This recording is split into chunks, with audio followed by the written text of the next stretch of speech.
All right, welcome everybody to another episode of Portal Talk, brought to you by the good people of New Amendment. I'm joined by my co-host, Geo Baker, Adam Jardy, and Sam Maniscalco. My name is Kendal Shell, and Portal Talk is where we cover all things college basketball free agency, the greatest time of the year. Fellas, it's been a lot. It's been a lot happening since, we last talked. There was talks about Hunter Dickenson. There was talks about Caleb Love coming to the Big Ten. I think we can talk about all these things coming up here on this episode. So let's get going. Let's jump right into it. I want to jump in first with Geo. Geo, it's been a lot of talk, a lot of chatter going on Rutgers Island over there, man. So let me just tip it off with you right away. Let's talk about what's going on. What's been the latest over there, man? How are y'all feeling? Let me just say I've been battling on Twitter. Let's just start there. I've been going back and forth with people with no profile pictures, with people with 2 followers, just talking to NIL, talking to transfer portal. Definitely a lot going on right now with Rutgers, and some behind the scenes stuff. We're really working right now just to make sure that we do have some NIL dollars, and we are doing the right things to make sure that we're competing in the Big Ten. Obviously there's a lot of giants in here, and we're trying to make sure to keep up with the times. But a lot going on right now. Rutgers, obviously, Cam Spencer announced his transfer. We did just have a decommit 2024 point guard. So a lot going on. But honestly, I think as it's playing out, a lot of it really didn't have as much to do with NIL as people initially thought, which I think is a good sign for Rutgers in terms of like the financial standpoint.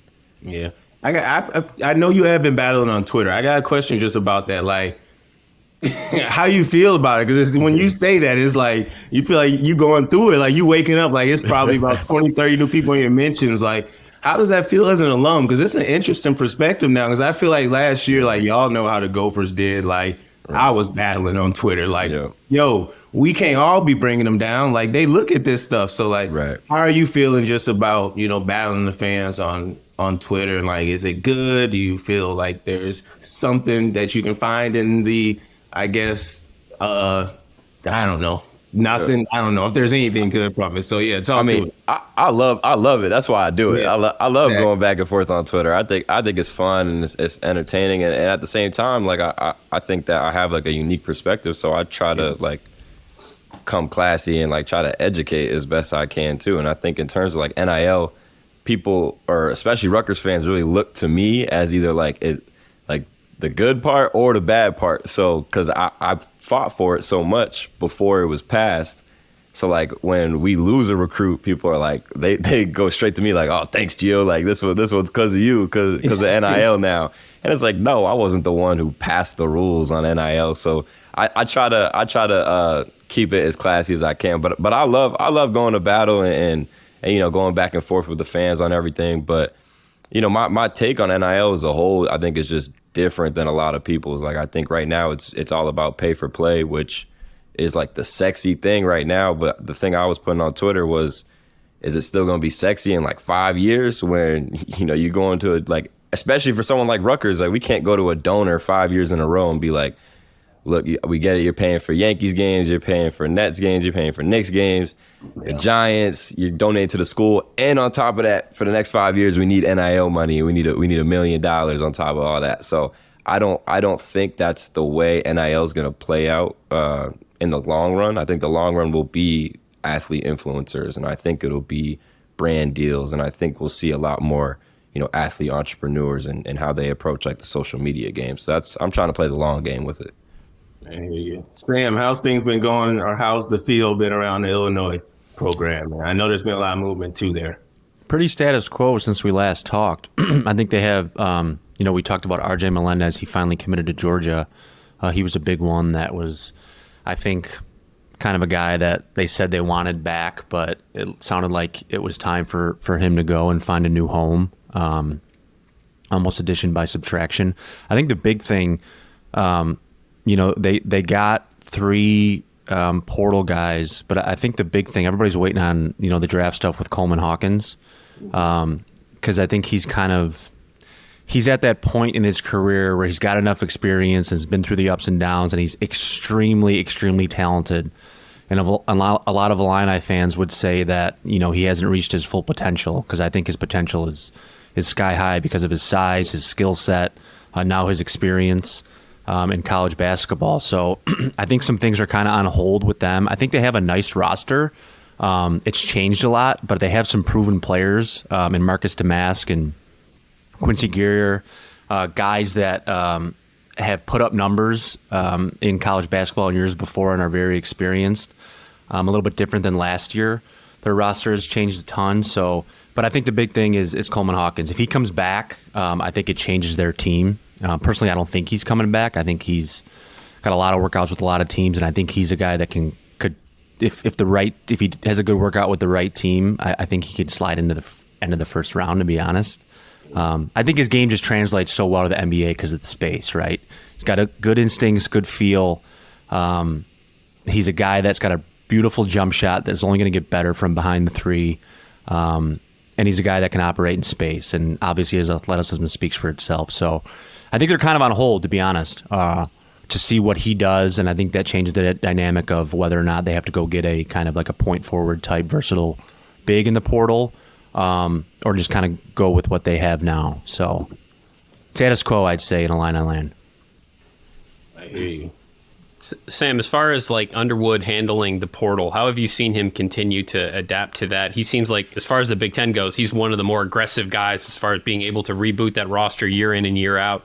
Not every coach looks at it the same way. I actually just had a long conversation with Chris Holtmann this week, and we talked a little bit about that. But what have you seen him still kind of learning about, trying to get it all to click when you're kind of rebooting year after year? Well, I think, which we talked about, I think fit is big for him now. Like you said, Adam, he obviously is a portal guy. I mean, look what happened last year with Matt Meyer and Terrence Shannon Jr. I think last year his mindset, from the outside looking in, was kind of who are the best players available, regardless of whether they fit what we have. And obviously they had a big freshman class last year. So that's 9 new guys they brought in, basically retooled their entire roster after losing Kofi. So that's tough to do. Yeah. Not only is it tough to retool your roster, it's tough to coach that roster with just one season and try to get that to work, right, and mesh and gel. So obviously he's a big portal guy. I think what I've seen this year, the players that he's gotten, he hasn't taken the approach of who are the 10 best players available and let's go try to get 2 of them. I think it's more of, last year was Matt Meyer and Terrence Shannon. Those are arguably the 2 best players available that had a lot of experience. This year, I think it's more about fit, right? He figured out the guys that he lost. He learned a lot from last year, and I think it's more about, fit and finding guys that gel. And another big thing is I think he's grabbing guys that fit his mold, maybe his coaching style.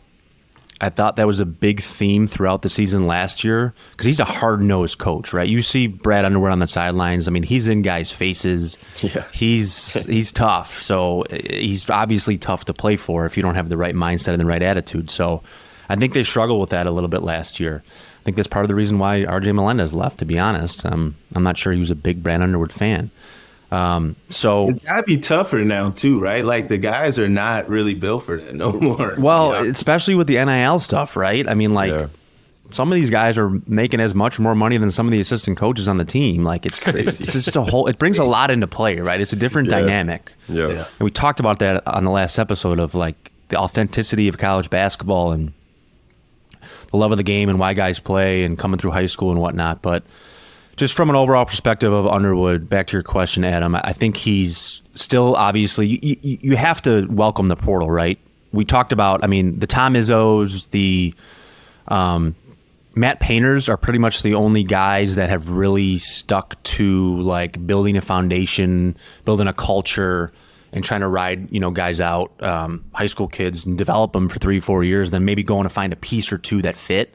Underwood was the opposite, right? He went and got a whole new team. So it seems like he's learned a lot. He's learned a lot more about fit, and we'll see how it plays out here. There's still some time left, obviously.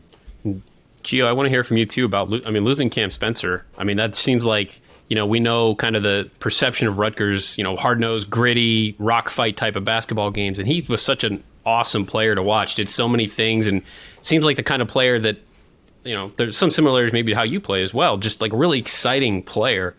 I don't feel like Rutgers has historically been associated with those kinds of guys the last couple of years. How big of a loss is that? Can they overcome that this season? Can Pikel hit the portal and find someone to help? Like, how do they make up for that?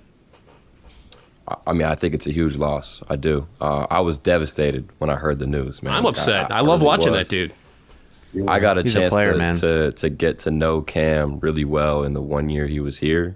And, the games are one thing. I talk like the biggest competitor I have ever met. And I've met you guys know in this world, everybody's a competitor. Like it wasn't even close. It wasn't even close. And it didn't matter what it was. If it was golf, ping pong, like the dude was a killer. Like all he wanted to do was just win. I've never met someone like him. And honestly, I was upset that I didn't get a chance to play with him because I thought I had like that competitive mentality. Like it wasn't even close in terms of like a pro approach to the game. How he went about his warm up routine. I mean, stuff like that. You're not gonna find another player like that with that type of mentality. They did get a guard in the transfer portal from UMass, Noah Fernandez. I actually know Noah personally. He's from around my way. He's from New England. Really good basketball player. He's hit some clutch shots in his career, which is one of the things that Cam Spencer did really well last year, of course. So I think that's a good way for them to try to replace him. But in terms of the mentality, I don't know, man. It was one of a kind. Like it was truly like fascinating to like watch him go through his routine and see how he approached the game. It's hard at that level in college basketball to replace those kind of intangibles. Because a lot of those things aren't taught, right? You either have that kind of stuff or you don't. And it's a trickle down and domino effect on the rest of the team. So not only are you losing the statistics and this, what he brings on the court, but just the mentality, like you said, that's half the battle there. And that's a huge loss. Yeah, you can imagine the coaches that are going to want to go after him, and how bad they want him as they know. Like, those are the types of players where they're going to the boosters, they're going to the collectives, like, yo, this is our franchise guy. This is the guy that we bring in that's going to take us to the next level and, really get us there. So that's crazy, man. Those are high words, though, for him. That's dope. Yeah, he can go. He was, can go. Yeah. He could really go, man. I didn't realize it when he first came in, and I worked out with him a couple times, and just like I was blown away by just the way he approached the game. It was really fun to watch.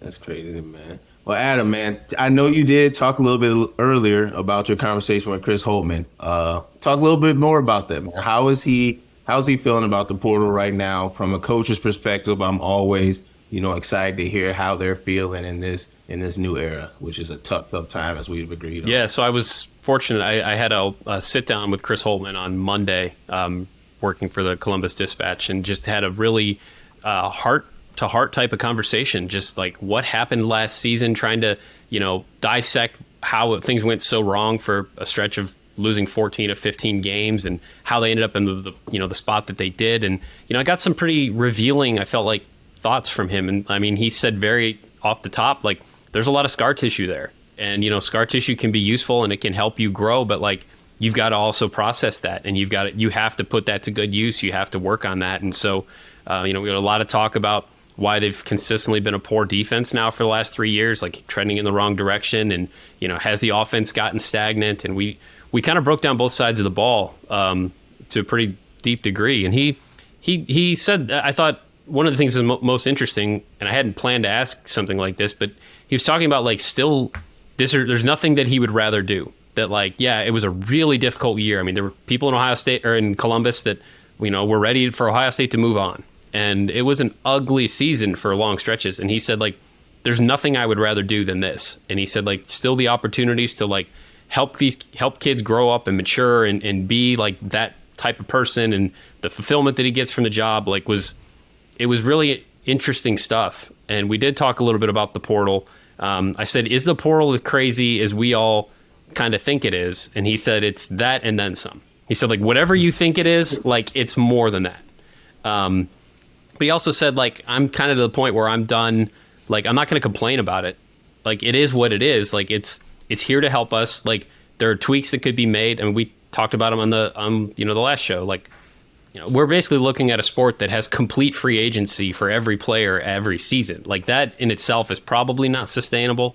But he said, it's something they're going to use. They're going to continue to have to use. I don't think, kind of like Sam, you were saying, like with, Painter and Izzo basically not using the portal a whole lot. Like, Ohio State's more on the side of, still building through high school recruiting and then fitting in the transfer pieces where you can. Like, next year, 8 of their 13 players will be first or second year players who are all high school kids.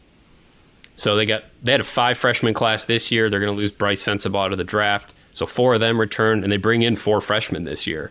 So they're still using the portal, and bring in a Jamison Battle, who's going to be a significant player, and bring in some depth pieces. But it was just, I talked with Holtmann for like an hour, and it was, when I typed out the Q&A, it was like 5,000 words. I had to cut it down because it was just like, this day and age, no one's going to sit there and read 5,000 words. So it was some good stuff. It was a good conversation. Do you agree with that approach of having, I think you said it was 8 guys who are first or second year players, or I think and I know you guys wanted to talk about this a little bit. We'll see. Interesting. We'll see, because it could go one of 2 ways. And honestly, I thought like the big risk was that they've managed the portal this year pretty well, as far as they didn't lose any of those guys. Right. You lose Sensabaugh to the draft, but like Bruce Thornton's from Georgia. Like, what was to stop someone in Georgia from being like, yo, come back home. Here's this NIL money. We want you back here. Roddy Gale's from New York. Same deal. There were opportunities for those guys to go elsewhere, and that's the risk you now run of building a roster this way, that you can put all this time and effort, and if they're not going to contribute right away, they might leave, and then you've just wasted maybe 2 years recruiting them and in a year trying to develop them, and you've got nothing to show for it. There's a lot of high risk, high reward, I think, in that. But if they're able to, like the fact that they kept Bruce Thornton, Roddy Gale, Felix Okpara, and then you add in a Jamison Battle, you have a veteran in Zed Key, and then you bring in a talented freshman class, that's a pretty good recipe. But that doesn't mean you can do that every year. And that's what I think is really fascinating about this era of college basketball, is what is the right way, and does that have to change from year to year based on who you lose?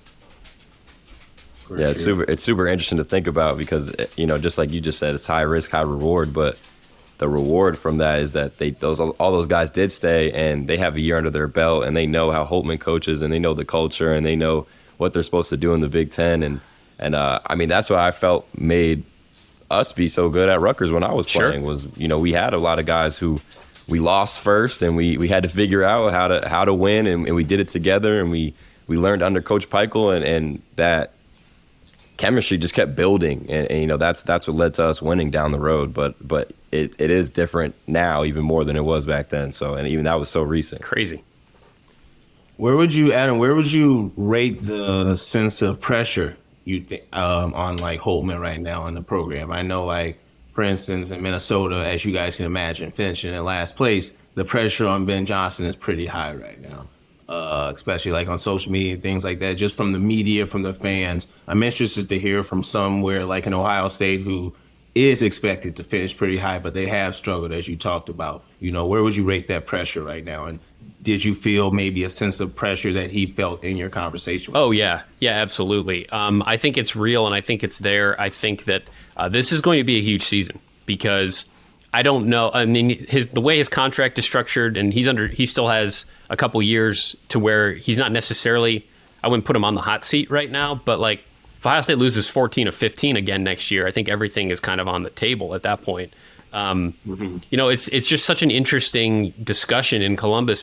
And Holtmann said in his conversation with me this week that he referenced being good, not great at Ohio State. And you look at now 6 years of Chris Holtmann at Ohio State, and they don't have a Big Ten title or a Big Ten tournament title or a Sweet 16 run. But this was the first year where they missed the tournament and, didn't play well. This is the first down year. So the question now is like, is that a blip, or is that like where things are headed? And this season is going to really be the referendum in a lot of ways on what that looks like going forward, because there are fans that were already sick of the fact that they hadn't won this and hadn't won that. And then they had this season that they had where they don't even make the NIT. So there's certainly a segment of the fan base that is over it and is ready for something to happen one way or the other. But I do think there's a lot of quiet confidence in the program right now that like Geo, like you said, when you're building through guys and they've kind of been through some of those battles, like, I don't know, Bruce Thornton, Roddy Gale, Felix Okpara as sophomores, all, taking a step. Like, there's a lot to like about that. And I think they're talented too. They are. I like their game. So, I have a hard time imagining that this season will go like last season did, but Holtmann said right now the key for them is to get back to. I said, when are you going to make a run? Like, when is that coming? And he said, we've got to get back to being good before we can get to being great. And he said that's. So I don't know that like Ohio State goes into it right now saying, all right, we got to win a Big Ten title this year. And I don't think there's pressure from the administration on Holtmann to win a title this year, but they got to start getting back in that direction and pointed it that way. Right. It makes me wonder, though, we talked about last how it's turning into the pros, right, as far as the approach, right? So like the coaches and the GMs. And so now it makes me wonder as far as the contracts for these coaches. You brought up the contract. Like, will we start to see different types of structures for contracts, different types of, numbers they need to hit or parameters they have to hit? We see it in the NBA level right now where coaches they're coach of the year one year and they're out the next year. Right? So it's like, wild. How can we not that shit is crazy. Some coaches should not have gotten fired. Exactly. Half of them the Buzz shouldn't have been fired. A lot of them. I'm dating back to Dwayne Casey. I started to see it back then. It's like ever since then you can see it was different. But I just start to wonder, with these college coach contracts and like all this on the line with NIL now and the resources these universities are putting towards it, like, because they're getting paid, some of these college coaches, some money. But, maybe the links to the deals, I don't know. I wonder if you guys feel the same way, if we'll start to see kind of different structures around those coaches' contracts. I think the biggest thing that influences that is I think every school, every individual institution and fan base has different expectations, right? The expectations... I played at Illinois, and I think their fan base is awesome. But ever since they went to the Final Four with Bruce Weber and Darren Williams and Dee Brown and Luther Head, there's expectations at Illinois that they should be a Final Four team almost every year, but which is not realistic, right? I mean, they're not Kentucky or Kansas or... and I mean that in a way of as far as like Underwood goes, for instance, right? Underwood's done a hell of a job in the 6 years he's been there. I mean, he's really taken the program back to national prominence. I mean, as far as the energy around the program has been great. Io, has had a great career with the Bulls in the NBA. He carried them, and then he had Kofi. And last year was the first year where I thought early in the season and going into the season, because of their transfer portal guys they had, they were predicted by some outlets to win the Big Ten. I thought he did I don't want to say poor, but not so great job of controlling the narrative and expectations going into the season from his side of things. His message and mantra was, we have a chance to be really good, like really, really, really good, like Final Four caliber team. That's a lot of expectations you put on yourself and your program, especially with a fan base that is that passionate about their basketball team, right? So, as far as that goes with coaches, I mean, unless you're Tom Izzo, unless you're Bill Self, unless you're one of those blue blood guys that's been around at the same school for 10, 15 years, it's very easy in college basketball for these head coaches to get stale, in my opinion, right? At one institution. So to flip that, speaking of coaching contracts, I think there should be contracts for players, in my opinion. And I know we touched on that last time, right? Like, there's got to be something to where you can lock players into a 2 to 3 year deal to where you can build with them. You know what I mean? Mm-hmm. I don't know what that looks like. This is just me just brainstorming, thinking out loud. Gio, I'm sure you'll have some input on that. But the fact that you can get a player in the portal that you want to build with, and then he has an okay year or he's not happy or whatever, or somebody offers him more NIL money that he can just go, into free agency, the transfer portal, and leave. That's tough on a program, an institution, a coach, etc. And I think another thing that gets lost in the shuffle, pre-transfer portal, all we talked about when it came to recruiting was the top 50 players in high school, the one and dones, where are they going? It was a big deal. I think a lot of those type of players now, you rarely talk about the top 20 high school players in the country and where they're going to commit, right? It's more about who are the top 10 players in the portal. So that kind of gets lost in the shuffle too. But I think there has to be something to where you can lock. I don't want to say, maybe that's not the right word, but some kind of contractual agreement where a player has to commit 2 years, you know what I mean, to a specific program. Gio, what do you think? Oh, man, it's hard, right? Yeah, it is. The freedom of the player, right? I'm on both sides because like, I was a player too, and I'd want the freedom. I don't really disagree with it if the money's coming from the school. Yes, I think. good point. This is like a whole other conversation of like, instead of NIL, like making the players employees, and it kind of becomes that type of situation rather than NIL and this kind of like free market. I think that's where we would see that, and it could be where this ends up too. It's been talked about a lot. I don't want to act like I know, like none of us know. We have no idea. Like you said, this is all just kind of brainstorming. But I think that's where it could eventually end up, where you see student athletes end up becoming employees of the school, and then that's how they're actually getting paid. Well, Kendal, to your question about like contracts moving forward for coaches and things like that, I always think about one of the things we heard a lot once NIL became a thing was like athletic departments are used to making X amount of money. And now you're going to lop some of that off because those donors who were giving all that money to the university now are going to be giving some of that to the collectives because that needs to go to the players. So you're talking about athletic departments that are going to be facing less revenue. Like that's just going to happen. People are going to give them a little bit less. And how does that then trickle down to, are we willing to not only give a coach $5 million a year for 8 years or whatever it might be, and then if we fire him after 4 years, then pay the next guy $5.5 million? Like, I think you're going to start seeing some drawing back in, some reining in a little bit of some of these contracts, maybe moving forward, because of the effect of whether the university ends up paying the athletes as employees, or whether it's just a continued trickle down from NIL.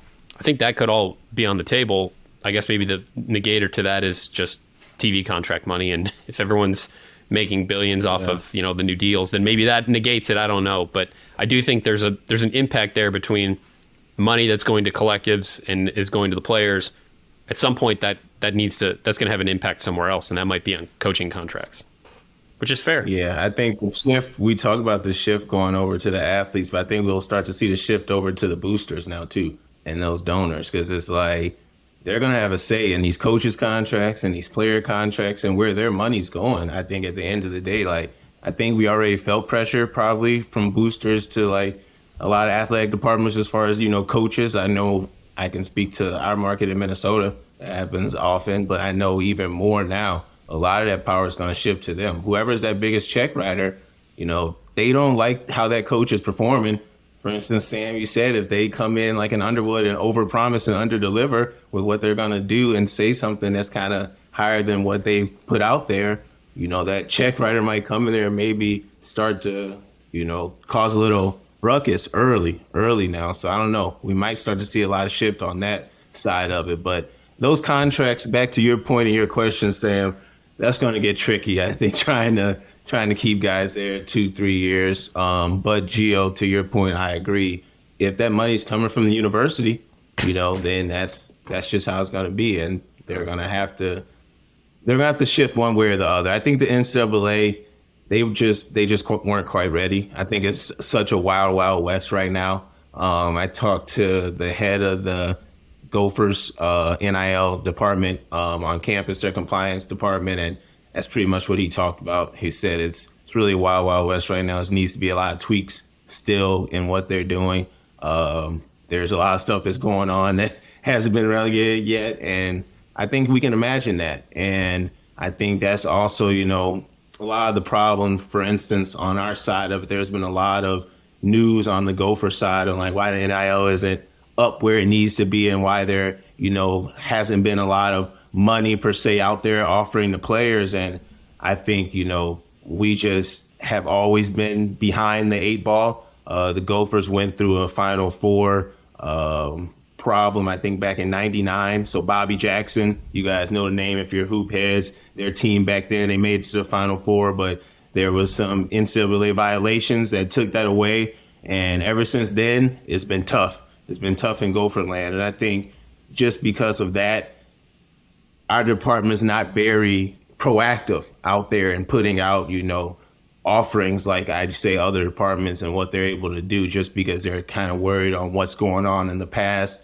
And I think that's been tough. It's been tough on how it's moving. So hopefully there can be a change in that. But I want to move on to the X's and O's on what we're talking about, man. Let's talk a little bit about some of the guys and some of the guys that's been leaving. I know we talked about Cam Spencer. First, I want to talk about Caleb Love, though. Big news that happened with Caleb Love. What are your guys' thoughts there, man? I don't know. I know when I saw that news, I was shocked. I was like, oh, shoot. I heard rumblings like Caleb Love is out from Michigan. I'm like, what happened? So I don't know. What are you guys' thoughts when you first saw that news kind of go across the screen? I mean, I heard it was an admissions problem, but I won't act like I don't, Adam, I think you know a little bit more than on that situation, but that's what I heard. Yeah, from everything everyone that I've talked to, everything that I've read, yeah, this is the third time now that Michigan has attempted to bring in a transfer, and they haven't been able to get eligibility. And they ran into it last year with Terrence Shannon. They tried really hard to get him, and he was all lined up, and then it didn't work out. And Nogel Eastern tried to transfer to Michigan a couple years back, and then same deal, and it was an admissions issue. And so, that just kind of, I suppose, is what it is, but it's a significant blow to Michigan. I mean, we're already talking about a team that, you lose Hunter Dickinson, you lose Kobe Buffkin, you lose Jet Howard. Like, you're losing so many significant pieces off last year's team, and I don't really see them reloading with a whole lot right now. And so much of this team, for better or worse, and there was a definite possibility it would be worse, was going to be focused on Caleb Love. I mean, he was going to be, we know what kind of player he is, and on a team that had so many question marks, they were going to count on him to do a lot and give him a lot of chances, and now he's not there. Who does that? Like, who, is this a Jalen Llewellyn team? Is this a Doug McDaniel team? Like, I don't know what to make of Michigan right now at all. They're the complete black hole in my eyes.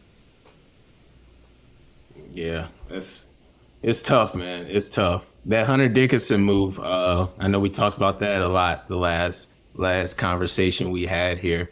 How do you guys feel about that move? What are your thoughts on that new fit? First, just leaving Michigan, but second, Kansas. How do you guys see that playing out for Hunter? I think it's good for him. Yeah. I mean, what else was he going to accomplish at Michigan? I mean, yeah. Like and he kind of said that, like, he made a decision that he thought was best for him. Now, I did read that on his podcast. He mentioned, some stuff about money, and he didn't disclose, obviously, what's going on in Kansas, but he didn't make six figures at Michigan and whatnot. But, I mean, we don't know what goes on with these, kids' decisions they make. And it's, a lot of times it's personal to them. And who are we to, I mean, we're here to offer our opinion on it, obviously. But it sounds like, it was just a time for him to move on, right? Personally, with the program, with the school, et cetera. His value was as high as it could be in college basketball at the time, right? Obviously. And I think he fits Self, right? I think that's a great get for Bill Self, right? He's a highly, highly, highly skilled and experienced big man. Bill Self usually does really well with those guys. He can develop them even more. So besides the fact that he's been there for so long, I don't see a problem with it, and I think it could end up being something that's great for him, right? It's a change. Sometimes people need change. Us as professionals in our jobs, sometimes we need change, and we go work for a different company because we think it's a better opportunity for us in that given time in our personal life. So, I think it's a good move for Hunter Dickinson, in my opinion. Yeah, I completely agree. I agree too. I completely agree. When you think about Michigan, Hunter Dickinson last few years, like, he gave everything out there. You know what I mean? It's not like he just didn't give anything either. He gave everything to that team. And at the end of the day, it's a new time. Like, let him do it. Let him figure it out. I'm fine with how he did it. I know he's on his podcast. I know people are kind of giving him shit on Twitter about, like, how long it was going, right? I mean, obviously following it, but I'm like, man, who cares? Like, let my guy just be. Like, let him do what he's doing. It's fine. He's having fun with it. Right, like, it's a new era. Like, if we were playing during this time, who knows? If one of us had this opportunity to go do what they were doing, like, we probably all would have made the same decision. I mean, me looking at it, I probably would have. Like, why wouldn't you? You get to go play for two legendary programs. I know personally, even When I played, we got to have 2 different coaching staffs, 2 different coaching regimes. I think just from a basketball standpoint, it's just dope to even learn from those 2 different types of programs and their approaches, right, as coaches. And I think at the end of the day, that's just going to help him. So I agree with that move as well. I think he's a perfect example. A lot of the talk about the transfer portal, that's opinion based is, man, why are these kids leaving after 1 year? Why would they do that? Why are they leaving the school? I think he's a perfect example of looking at it the other way. Like he's a guy that he's given everything he has to Michigan. He has every right. He's earned the right, I should say, to make a decision that's best for him, in my opinion. I mean, he's a perfect example of that. Could you flip the counter argument to that and just say that he had a chance to be there for 2 more years? I think we can agree. I don't know what his NBA future looks like. He has the COVID year, so he still has 2 more years of eligibility if he wants to use that 5th year.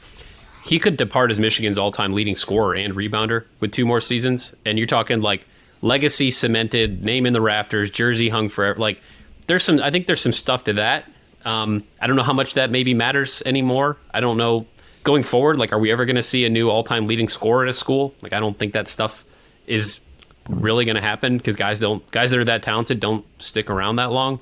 But certainly it sounds like it's like life-changing money. I mean, from what I've read and from what I've heard, like you're talking, if he's making less than 6 figures at Michigan, and it's like, I mean, I'm sure he's at least in 6 figures, maybe 7. I don't know, to go to Kansas. Like, and we're talking about a guy that he only has a certain amount of time to cash in. We don't know what that NBA future looks like anymore for someone of his size. And if you can go get $1 million right now, like that money's not going to be there in 2 years. And that is a family changing, life changing opportunity. It just, if you're a Michigan fan, you're saying, man, his name would have been in the rafters. Like that's where you got the financial side and the emotional side kind of button heads. I agree, Adam. I mean, Bill Self's one of the smoothest operators in college basketball and has been for years. Yes. So, yeah, I'd take the over on 7 figures, even pre-NIL. If this happened, I'd take the over on 7 figures when Bill Self's involved. So, not only is he a great coach, he's a smooth operator too. So, yeah, I feel like it was the right move all around. I mean, and from a basketball standpoint, Coach Self has a great track record with skilled big men. Yeah. So you have that, and then on top of that, the financial decision. And Hunter's a smart kid too. There's a reason he does his podcast, and there's a reason he has the social media personality that he does. He thinks beyond just basketball, I would say, and I think that the whole move and the way he built up the hype for it, like all that was planned too. Like there was a whole plan to that. There was a whole scheme to it. So I think both financially and basketball wise, I got no problem with the move. I think I probably would have done the same thing if I was in his situation. These kids, I mean, the kids now in college, he's a perfect example of a kid that you can control your own narrative now and build your brand, right? Mm-hmm. As a college athlete. And like you said, Gio, I think he's done it the right way, and that's what he's doing. His value, his brand is only getting bigger because of the decision he made in 2 high-profile schools. It gets a lot of attention, right? Yep. He's handling it the right way. So he's building his brand. Yeah, 100%. That's college basketball now. Yep. Yeah, it's gonna be big. It's gonna be interesting to see, what coaches, like who's gonna be that Bill Self in the Big Ten that's gonna be able to lure those big names to the Big Ten, so we don't lose these guys to these other conferences, right? Like, who's gonna be able to get those big guys? Right now, I feel like, I don't know who we say. We still say Izzo's kind of the upper echelon, but I mean, who knows how many more years Izzo's got at the helm of Michigan State. But just interested to see, where that shift in power is going to be from a monster coach standpoint or a monster conference standpoint, especially as we start to add USC and UCLA, right? Are we going to start to see more of the bigger names come to the Big Ten, or is it going to be the Big 12, right? I want to see the battle of the conferences. Like, you can imagine in football, the SEC is going to be that conference. So what are your guys' thoughts there? I think the biggest thing with the Big Ten is the brand of basketball, right? Yeah. It's kind of a Midwest, rugged, tough league. It doesn't fit or suit every player. It doesn't always suit, the West Coast high school kids that want to get up and down and go play in the ACC or stay on the West Coast. And you mentioned Izzo. Izzo is the Big Ten, right? His teams every single year are some of the toughest in the country. He gets coachable kids. It just has that Midwest tough brand of basketball feel. So I would like to see a coach kind of change that in a sense. Now, it's tough to do in that league, right? Because it's such a gauntlet, and that's the brand of basketball that it's been forever. But the game's changed a lot with the three-pointer and stuff like that. Like, if the Big Ten can find a way to a couple teams, a couple coaches to change their style of play to a much more up and down style, high profile scoring type thing, I think that could potentially happen. Because I know the portal's bringing players in from everywhere, but I think, like you said, Kendall, USC and UCLA, those West Coast schools are really going to help that, because it's going to be a different brand of it's a totally different brand of basketball out there than it is, where we're at. So it's just the Big Ten it's its own brand. Even like the style, it's almost like a wrestling match for weeks at a time. Yeah, it's ugly. It's ugly. And the fans love it. I mean, Midwest, Big Ten, passionate basketball fans love that. Some fans don't, right? They don't want to see 49-48 final score. I don't. Yeah, well, and that's the thing. Like, but you can count your hand at teams that were more so up and down. And I think of the Illinois team, Sam. Like, growing up in Missouri, like that D. Brown, Darren Williams, Luther Head team, and we think about the success of the Big Ten in the tournament, national stage. There hasn't been much success, except for you look back, and that was one of the teams that had a lot of success. So maybe it's in our best interest in the Big Ten to start to move to that point, because I don't know if that rugged basketball is translated to national success. And it doesn't translate to the tournament. That's all there is to it. We say it every year. Yeah. I mean, the physicality, it doesn't translate to the tournament. Yeah, I think USC and UCLA should be able to help it, but we'll see. I think that matched with the amount of players that are coming through the transfer portal in just different parts of the country, I think that's going to be able to help it a lot. How do y'all feel about USC and UCLA being in the Big Ten? It's still weird. I don't know if y'all have talked about that. It's still weird. Yeah. I mean, weird. I still want to know the logistics of this. Like, okay, travel. How many times are they going to have to fly, from California to Rutgers to play on a Tuesday night, and then do they fly home and then fly back to play Iowa on a Saturday? Like, what does this look like? What does this do to body, clocks? And I mean, I don't know. A few times they're going to have to go ahead. Go ahead. I just said a few times I've flown and changed time zones. I'm a mess, and I'm not expected to go out and compete at a high level in one of the best conferences in the country. So I don't know what this looks like. It's definitely weird. USC and UCLA, they're going to have to kind of create and get creative with the like a West Coast swing type thing, like they do in at the pro level and whatnot. And I mean, the Big Ten prints money, so there's going to be some nice charter jets. They're not going to be going through TSA security, and so that's one way of looking at the perspective. But I think it brings. I think it's cool because it brings like we just all said it. Like, it's kind of weird, USC, UCLA in the Big Ten, but it brings some excitement for sure. What I just talked about, it brings a different style to see how it meshes. Does USC and UCLA ever turn into a rugged style play Big Ten? No, I don't think so. I think if anything, some of the Big Ten kind of turns into them, adapts to them and their style in a sense, So it'll be interesting though.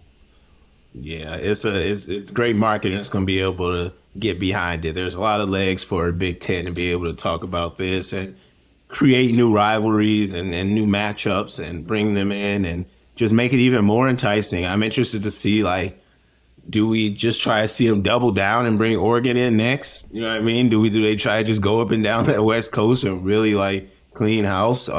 It changes the game. I think we start to see that shift in the Power 5 conferences. Is it more of a Big 3 type thing? And who are those big conferences and what does that look like? But yeah, to your point, I think we're more than likely to see the Big Ten change, Sam, into a West Coast type style, which for me, I'm okay with because I'm ready to see some national success. I'm sick of the Big Ten getting 10 teams in and having one Final Four team every 5 years. It just doesn't make sense. So we got to figure it out from that standpoint. Geo, I'd like to get your thoughts on, we talked about this a bit on the last portal talk we had. In 5 to 7 years, what does college basketball look like? Is the NCAA extinct? Is it a BCS top Power 5 schools create their own league type thing, or what? Like what in 5 to 7 years, if we get back on here in 5 years from now, what's college basketball going to look like in your opinion? Yeah, man, I think it's going to be very different. I think the Power 5 is going to break off. Eventually, I think these schools are going to see they don't really need the NCAA, and the NCAA has continued to prove that they don't really know what they're doing, especially with NIL and everything that's been going on with this. They just have, like, every time they've had a chance to handle it correctly, they've dropped the ball. And I think schools are kind of waiting for them to make a move, and NCAA keeps going back to they need to get the courts involved, and they need some sort of federal law, and it's like, no, like this is literally on you, and you keep doing nothing. So I think we see these Power 5 schools branch off, and there's going to be a lot more money for everyone in that way. I don't know what you guys' thoughts are. Yeah, no, it's good perspective. That's kind of what we alluded to last time we talked. NCAA is going to be left behind. Yeah, it'll be interesting to see that. I think that moves us on just to kind of this week's word on campus and what we're talking towards here. So as far as just the era of college basketball right now, I think the whole pay for play is really what it's turning into right now. Do you guys think this is just going to be the straight model for a long time? When do you see it changing back to maybe more so how we saw the traditional college basketball? Or is this the model? And two, how do you think these coaches and these programs are going to, I guess, react and like move forward on this? Yeah, it's not going back. Like there's no going back at this point. The thing that, like, Geo, you were talking about the NCAA trying to, maybe dropping the ball consistently. Not even that they dropped the ball so much as that they just kept kicking that can down the road, thinking that they would never have to deal with it. And so, that's how we end up, like, there will be books written in the next 10 years about how college basketball had to deal with the transfer portal, NIL, and COVID, like, all at the same time. And, like, you think about all the, like, any of those things on their own were seismic shifts for the sport, but much less like, hey, everyone can go transfer now, and also guys can start getting paid. Oh, and there's this extra year for guys. So there was so much that happened all at once. And I still think that that's all kind of being figured out. And, what that looks like ultimately going forward, I don't know. But, like, the NCAA could have handled some of this stuff, if not COVID, but, like, they could have figured out, like, hey, let's start allowing players to transfer. They should have that right. Or, hey, we're making billions and billions on TV deals. Like, let's start, getting some of that to players. Like, they could have made some of those decisions 20 years ago, and they didn't. Yep. And so now you're at a point where it's all hitting at once, and there is no putting that genie back in the bottle, nor should you. So, yeah, now you're trying to figure out, like, 8 problems at the same time. And what that looks like for the NCAA going forward, I have absolutely no idea. Yeah, I think they're gonna try to tweak it at some point. Yeah. I think they're definitely gonna try to tweak the portal, I would say. But it's kind of always been pay for play. It's just the money wasn't going to the players; it was going to the facilities. The players were going to the nice facilities, and then we were joking about Bill Self earlier. Like, guys were still getting paid before all this was going on too. Now it's just all out in the open. So I think it kind of levels the playing ground too a little bit for some of these other schools who were trying to play by the rules and weren't doing, like, I know Coach Peichel for sure he was the most nervous guy in the world. He was never trying to do anything. so this kind of helps him a little bit. But yeah, I mean, I think instead of now going to facilities, you're going to start seeing the money shift a little bit and go to the players and it's in a different fashion than it was before, but it's really still the same system. Now the players are just getting their I wouldn't even say fair share, but they're getting a share. And I think it's only going to go up. Yeah. It's funny because every once in a while I have the general, college basketball fan that asks, like, man, what's going on with college basketball? And my Cliff Notes version of it is I just say players are getting paid. They've always been getting paid, but now it's just legal and it's transparent in a sense. So that's how I explain it in the Cliff Notes version. But I think there's got to be tweaks. There's got to be some kind of restrictions, whether you said Geo in the portal or something to somewhat kind of control the chaos and craziness and things of that nature. So it's going to be tweaked, but it's definitely, I mean, it's not good. The money's going to be there, and the money's only getting bigger and larger and more. So it's never going to be back to what it was. Yeah, it won't. I mean, I feel like you can find excitement in anything when there's competition. So, like, it's not like it's dying to me. I know a lot of the fans will say it's, it could be dying, and like those kind of traditional college basketball fans. But, for me, like, I'm excited to see like this random group of millionaires come together to make this school in Utah be the next national champion. They go get the top 5 picks. I want to see that shift in the playing field. And like Geo, you said, now Michael, he might be more confident to get out there and make a change and make a splash. So yeah, I'm excited to see that change and excited to see, what comes from it. So yeah, I agree. But to all your points, I think it's too far gone. We're probably not going back to that traditional college basketball. So we can say goodbye to that. But at the end of the day, I'm excited for what's coming forward. I think go ahead. I think the tradition of college basketball and the institutions that, the kids that grow up wanting to go to an Illinois, wanting to go to a Rutgers, wanting to go to Ohio State or Michigan State, I think that changes, right? Because of the NIL money and all the stuff involved now. It's going to be more about what's best for me financially or my personal situation and whatnot. So, but it is going to be interesting, Kendal, to see these kids that are getting paid all this money buy into an institution's tradition of, their basketball tradition and all, compete for that. Or is that not the thing anymore? Like guys for Kentucky had a 10-year run of all the one and dones went to Kentucky, right? Calipari had that. Now it's almost a level playing field for these kids, right? So is Kentucky now not considered, the top blue blood? You know what I mean? Yeah, the idea of blue bloods in general, like, it's gone almost, right? Yeah, like what is that gonna mean? I don't see that.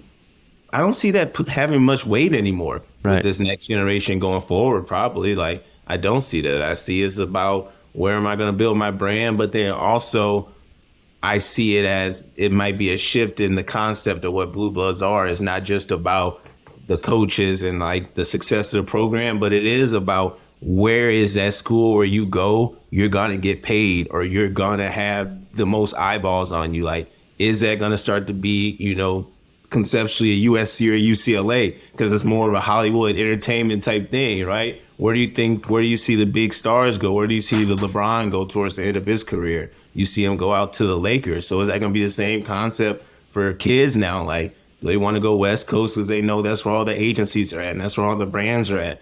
They want to go to a East Coast school or New York type schools. That's where they know a lot of the brands and the money and the dollars are at as well. So we might be able to see, what's really more important and what are these kids looking for as far as, what separates these schools and what separates, their decision-making process.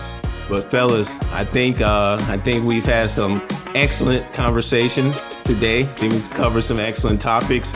I know we're planning to jump back on soon here, but it was great chatting through everything college basketball free agency, college basketball portal. For another episode of Portal Talk, fellas, I think we can wrap it up today. I appreciate you guys, Sam, Adam, Geo. Thank you everybody for listening to another episode of Portal Talk. We will see you all later. Beyond the Big Ten is a network of podcasts that aims to be your go-to resource for all things Big Ten. We cover the entire conference with shows hosted by ex-players and athletic alumni, aiming to be your go-to source of information and entertainment for your favorite team. Hosted by ex-Big Ten players, media, and insiders, our podcasts are focused on giving diehard fans and those alums an inside scoop about the teams and people that make the Big Ten Conference one of the most watched and most talked about conferences in sports.